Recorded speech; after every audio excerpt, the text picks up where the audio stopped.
JFK's death, the untold truth. November 22nd, 1963, Dallas, Texas, a day that would forever change the trajectory of American history. President John F. Kennedy, the youngest man ever elected to the highest office in the land, greeted an enthusiastic crowd from his motorcade as it passed through Dealey Plaza. But in a matter of seconds, cheers turned to chaos. 3 gunshots rang out, and moments later, the 35th President of the United States was slumped over, fatally wounded. Nearly 60 years after Kennedy's assassination, the events of that day remain shrouded in mystery and contradictions. While the Warren Commission concluded that Lee Harvey Oswald acted alone, their report left behind countless unanswered questions and inconsistencies. Witnesses reported hearing shots from the grassy knoll. The magic bullet theory has been widely disputed. And Oswald himself was murdered before standing trial, plunging the case into deeper controversy. The assassination didn't just claim the life of a president, it marked the beginning of America's obsession with conspiracy theories. In this documentary, JFK's Death, the Untold Truth, we aim to unravel the tangled threads of one of the most debated moments in history. Through careful analysis of declassified documents, testimony from witnesses, and expert insights, we will explore the untold stories, dissect the evidence, and ask the question, why has the truth remained elusive for so long? To understand the significance of Kennedy's assassination, we must first understand the world in which he governed. The early 1960s were a time of immense tension and transformation for the United States. The Cold War was at its peak, with the US and the Soviet Union locked in an arms race and ideological conflict. Kennedy's presidency stood at the intersection of this global struggle and major domestic upheaval. Kennedy's leadership brought bold visions and fierce opposition. He was an advocate for civil rights, championing equality and attempting to push forward legislation that would desegregate public spaces. This stance earned him both admiration and enemies within the United States.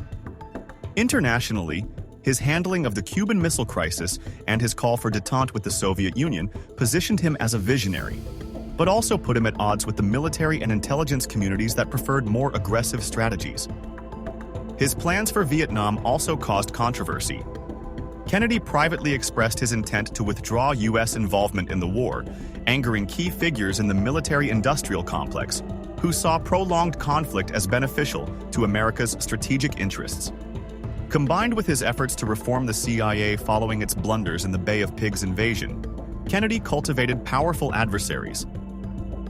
Was Kennedy a threat to some within his own government? Did his vision for a more peaceful, equitable world make him the target of forces resistant to change? These questions are central to understanding the theories that emerged after his death. The Warren Commission's 1964 report provided the first official account of Kennedy's assassination. According to their findings, Lee Harvey Oswald acted alone. A former Marine with a history of communist sympathies, Oswald allegedly shot Kennedy from the 6th floor of the Texas School Book Depository, striking him twice with 3 bullets. The report's conclusions famously introduced the magic bullet theory, asserting that a single bullet caused 7 wounds in both Kennedy and Texas Governor John Connally. The commission presented this as the only explanation that fit the evidence, but critics found the theory implausible, claiming it violated basic laws of physics. Oswald's own story raises more questions. After defecting to the Soviet Union in 1959, he unexpectedly returned to the United States with minimal scrutiny from intelligence agencies. His supposed Marxist ideology, combined with his connections to Cuban sympathizers, was framed as his motivation for killing Kennedy. However, just 2 days after the assassination, Oswald was gunned down in police custody by nightclub owner Jack Ruby, silencing him before he could testify. Why was Ruby, a man with connections to organized crime, allowed access to Oswald? Did Oswald truly act alone, or was he a scapegoat in a larger scheme? The official narrative left behind more questions than answers. Eyewitness accounts from Dealey Plaza contradicted the commission's findings. Several witnesses claimed shots rang out from the grassy knoll, an area to the front and right of Kennedy's motorcade, opposite the book depository. Yet, the commission dismissed these claims, focusing solely on Oswald. critical discrepancies also emerged from the autopsy. The description of Kennedy's wounds varied widely between the medical personnel who first treated him in Dallas and the official autopsy conducted at Bethesda Naval Hospital. Key documents and X-rays from the autopsy reportedly went missing or were destroyed, leading to suspicions of a cover-up. The magic bullet theory remains one of the most contested aspects of the case. For a single bullet to have caused the wounds attributed to it, it would have had to take an improbable trajectory through two men, changing direction multiple times. Could it have been possible? Many ballistics experts say no, casting further doubt on Oswald as the lone gunman. With so many inconsistencies in the official narrative, alternative theories have flourished, each pointing to different motives and parties that may have had a hand in JFK's assassination.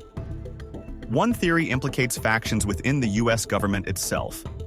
Kennedy's push to reform the CIA, his growing skepticism about the Vietnam War, and his broader opposition to nuclear expansion may have made him a target. Could members of the intelligence community or the military-industrial complex have orchestrated his removal? Foreign involvement is another possibility. Oswald's connections to Soviet and Cuban officials have sparked speculation that these Cold War adversaries plotted Kennedy's assassination to weaken the United States. However, no concrete evidence has ever surfaced to confirm this. Another prominent theory centers on organized crime. Mob leaders felt betrayed when the Kennedy administration, led by Attorney General Robert F. Kennedy, aggressively pursued prosecutions against the mafia. Was John F. Kennedy's murder an act of retaliation to protect criminal empires?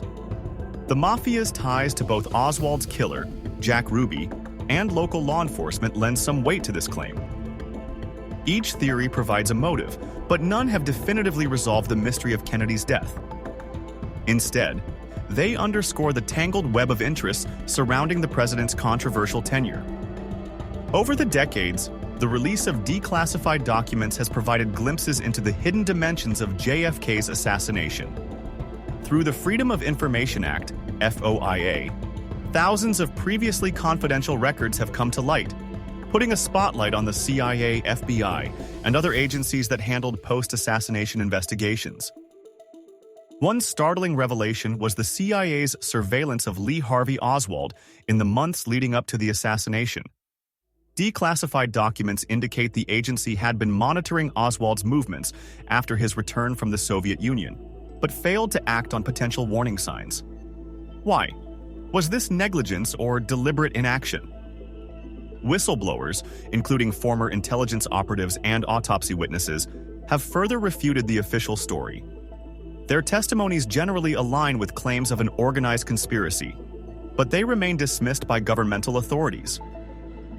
Today, advances in forensic science allow experts to reassess old evidence in new ways. Ballistic analyses that were impossible in 1963 have reopened critical questions about the trajectory of shots fired that day. Could modern technology finally offer the clarity needed to solve this case? The assassination of John F. Kennedy was not just a political turning point, it was a cultural and psychological crisis. For millions of Americans, the sight of their president being killed in broad daylight shattered the confidence and hope symbolized by Kennedy's Camelot. The event catalyzed a profound mistrust in governmental institutions. The assassination, paired with the flawed Warren Commission, convinced many Americans that the government either lied or withheld essential truths. This laid the foundation for the conspiracy culture that permeates American life today, making skepticism toward official narratives a permanent fixture of the national psyche.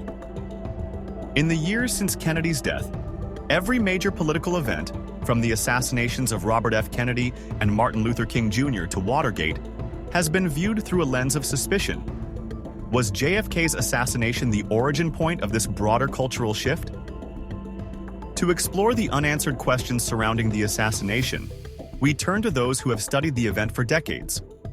Historians delve into the political and social tensions of the era to examine Kennedy's potential enemies. Forensic experts analyze ballistic reports and autopsy records to dissect the disputed evidence. First-hand accounts and testimony from former intelligence officials and witnesses bring new dimensions to the case. Could insider knowledge provide critical insights into the forces that shaped the event? Their perspectives offer a multifaceted view of JFK's assassination, highlighting gaps, contradictions, and outright fabrications in the official narrative. At its core, the mystery of JFK's assassination underscores a troubling pattern: the suppression of truth by those in positions of power. From the destruction of autopsy records to the CIA's concealment of Oswald-related documents, key evidence has been withheld or tampered with, eroding public trust. Democracy relies on transparency. Without it, questions fester and accountability falters. As citizens, we must demand openness from our institutions, not just for justice in the case of JFK's assassination, but for the integrity of future governance. The death of John F. Kennedy is more than a historical event. It is a prism through which we can examine the dynamics of power, secrecy, and accountability. While many questions remain unanswered, the pursuit of truth is not futile. It is essential. JFK's death, the untold truth, is not just about revisiting a tragedy. It is about challenging narratives, seeking justice, and ensuring that the lessons of the past guide us toward a future where transparency prevails. For those driven by the quest for truth, the story of John F. Kennedy remains both a tragedy and an enduring call to action.